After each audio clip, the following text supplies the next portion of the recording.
Halo, apa kabar semuanya teman-teman? Semoga kita semua dalam keadaan sehat walafiat. Amin ya robbal alamin. Teman-teman, hari ini saya ingin berbicara tentang dua kata. Kata yang terdapat di dalam Kamus Besar Bahasa Indonesia dan juga kata yang hampir-hampir mirip terdapat juga di dalam Kamus Melayu Malaysia terbitan Dewan Bahasa dan Pustaka. Kata pertama yang ingin saya bicarakan adalah sebuah kata yang merupakan nama suku yang ada di Indonesia. Suku itu adalah suku Baduy. Saya ingin membacakan sedikit informasi tentang suku Baduy. Suku Baduy juga dikenal sebagai Sunda Baduy, adalah sekelompok masyarakat adat Sunda yang tinggal di wilayah pedalaman Kabupaten Lebak, Provinsi Banten, Indonesia. Mereka memiliki populasi sekitar 26.000 orang dan dikenal karena menutup diri dari pengaruh dunia luar. Suku Baduy terbagi menjadi dua subsuku, Baduy Dalam dan Baduy Luar. Baduy Dalam sangat ketat dalam menjaga tradisi dan tidak mengizinkan interaksi dengan dunia luar. Sedangkan Baduy Luar memiliki beberapa kontak terbatas dengan masyarakat luar. Masyarakat Baduy memiliki keyakinan yang dikenal sebagai Sunda Wiwitan, sebuah agama tradisional yang menghormati kekuatan alam dan leluhur. Mereka juga memiliki sistem pemerintahan dan mata pencaharian yang unik, serta bahasa mereka sendiri yang merupakan dialek dari bahasa Sunda. Sedikit disclaimer ya teman-teman, bahwa bahasa Sunda yang dipertuturkan di daerah Bandung dengan bahasa Sunda yang dipertuturkan di daerah Baduy atau Banten itu berbeda. Jadi bisa aja kata yang menurut bahasa Sunda di Bandung itu dianggap bahasa yang halus, tapi di daerah Banten atau di daerah Baduy itu bisa menjadi sebuah kata yang kasar. Jadi kita tidak bisa menyamakan bahwa bahasa Sunda yang ada di Bandung dan sekitarnya itu sama dengan bahasa Sunda yang ada di daerah Banten. Wilayah tempat tinggal suku Baduy terletak di desa Kanekes. Kanekes atau Kanekes? Kayaknya Kanekes ya. Kecamatan Lewi Damar dengan topografi berbukit dan bergelombang, serta suhu rata-ratanya 20 derajat Celcius. Mereka sangat menghargai kesakralan wilayah mereka dan menolak istilah wisata atau pariwisata untuk mendeskripsikan kampung-kampung mereka.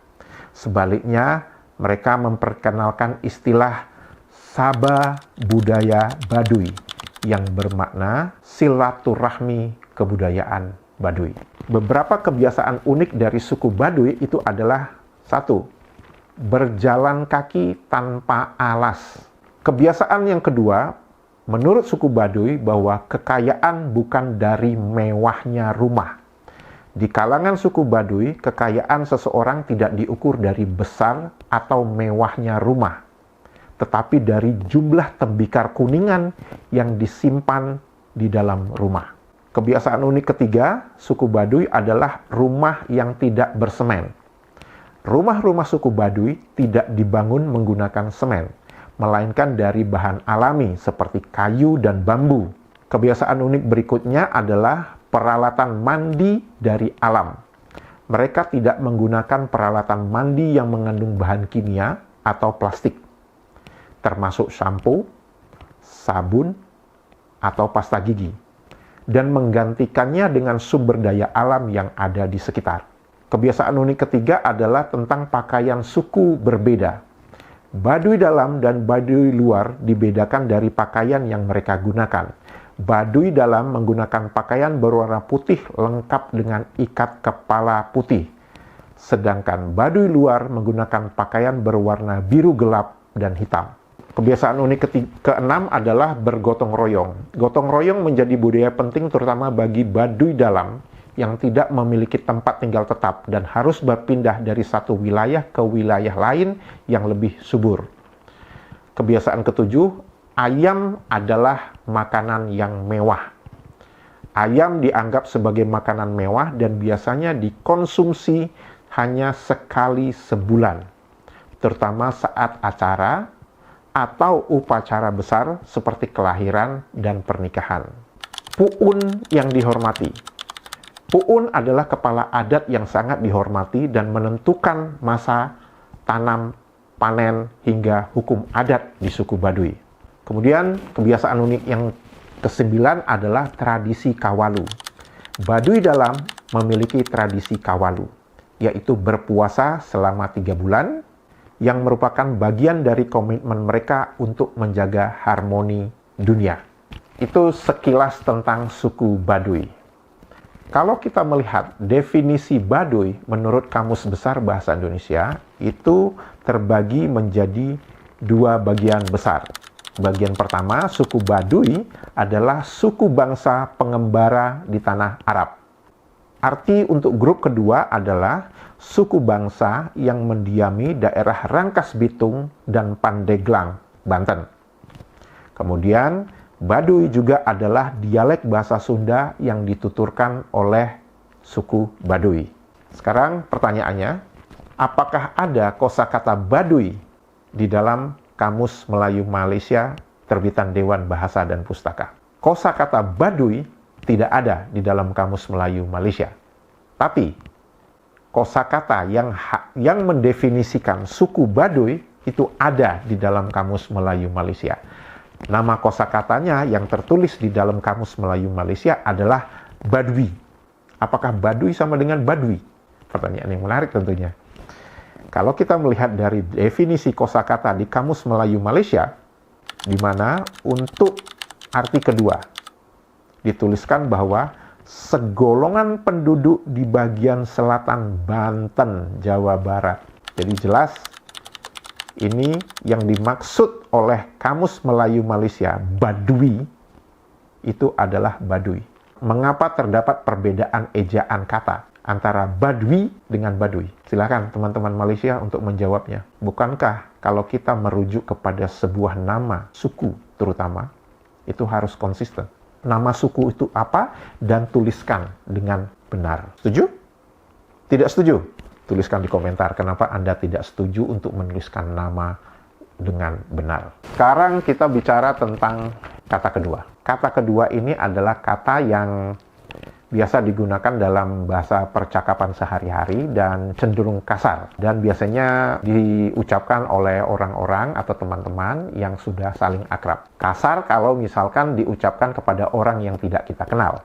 Akrab kepada orang yang sudah kita kenal. Itu perbedaannya. Nah, kata itu adalah bacot. Bacot, menurut definisi Kamus Besar Bahasa Indonesia, itu artinya mulut. Dan teman-teman bisa melihat di sebelah kiri saya bahwa itu adalah bahasa kasar. Jangan suka-suka aja menggunakan kosakata bacot kepada orang. Kalau kepada orang yang kita kenal, yang sudah akrab, yang sudah tahu luar dalam kita ngomong ngebacot lo, itu nggak ada masalah. Tapi kepada orang yang tidak kita kenal, kita bicara ngebacot lo, wah itu bisa berkelahi. Tapi untuk saya nggak ada masalah. Nah, apalagi kalau saya baca di kolom komentar di YouTube, yang ngebacot itu banyak. Saya ngomong A, dia ngomong Z, gitu kan.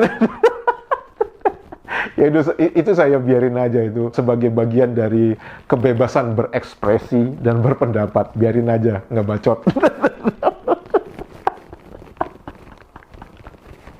Sekarang pertanyaannya gini, apakah ada kata bacot di dalam Kamus Melayu Malaysia terbitan Dewan Bahasa dan Pustaka? Ketika saya iseng-iseng yang membolak-balik Kamus Melayu Malaysia terbitan Dewan Bahasa dan Pustaka, itu saya nggak ketemu kosakata bacot itu, yang dimana ejaannya adalah B-A-C-O-T. Namun, saya menemukan ada satu kosakata yang di situ dituliskan adalah kosakata pinjaman dari Jakarta, yang artinya adalah mulut. Dan di situ juga disebutkan itu bahasa kasar. Nah, tapi yang menariknya adalah kosakata yang dituliskan di dalam Kamus Melayu Malaysia itu adalah bacut, B-A-C-U-T, bukan B-A-C-O-T. Nah, teman-teman Malaysia bisa dong, tolong dong jelaskan, kok bisa seperti ini tulisannya? Yang dimaksud mulut di dalam Kamus Besar Bahasa Indonesia itu adalah bacot. Kenapa tiba-tiba di Kamus Melayu Malaysia itu dituliskan bacut? Kalau bacut, saya ngerti artinya. Kalau dalam bahasa Indonesia, kebacut itu adalah terlanjur, bukan ke mulut. Jadi kalau kita mengikuti kosakata yang dituliskan di Kamus Melayu Malaysia, yaitu bacut, artinya mulut. Kalau kita pindahkan ke bahasa Indonesia, kebacut berarti ke mulut. Padahal di bahasa Indonesia, kebacut itu artinya terlanjur. Jadi kepada teman-teman Malaysia, saya pengen tanya dong, mengapa ada perbedaan ejaan? Silahkan kepada teman-teman Malaysia yang ingin berkomentar untuk menjelaskan mengapa ada perbedaan ejaan antara bacot di Indonesia dan bacut di Kamus Melayu Malaysia, yang dimana artinya sama, yaitu mulut. Sehat walafiat selalu, dadah.